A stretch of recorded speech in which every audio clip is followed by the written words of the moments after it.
అగ్రనేతలు దేవ్జీ మల్లారెడ్డి మిగతా నేతలతో చెప్తున్న పరిస్థితి. లిక్కర్ కేసు వల్లే బీఆర్ఎస్ ఓటమి, అసెంబ్లీ పార్లమెంట్ ఎన్నికల్లో నష్టపోయాం కేటీఆర్. కడిగిన ముత్యంలా బయటికి వచ్చిన లిక్కర్ స్కామ్ ఓ తప్పుడు కేసు.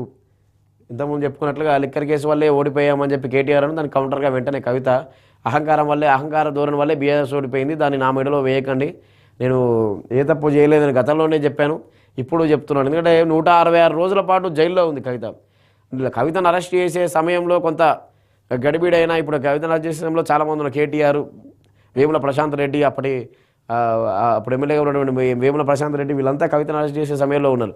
కానీ తర్వాత కేటీఆర్, హరీష్ రావు చాలాసార్లు ఢిల్లీకి వెళ్ళి వచ్చారు, జైల్లో ఉన్న కవితను పరామర్శించి వచ్చారు. జైలు నుంచి బయటికి వచ్చిన తర్వాత కవిత వెంటనే అంటే తిరుగుబాటు, సొంత పార్టీ పైన తిరుగుబాటు.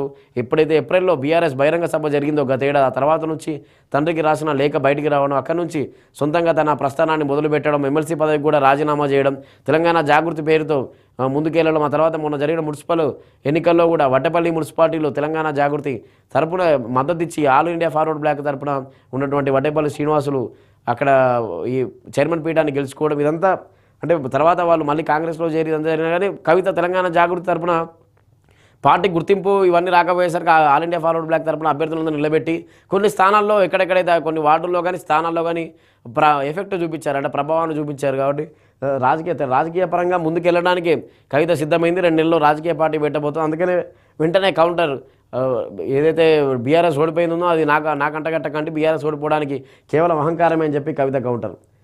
సత్యమే గెలిచింది, నేను కట్టర్ ఇమాందార్ అని రుజువైంది, కోర్టు బయట మీడియా ముందు కేజ్రీవాల్ కట్టతడి.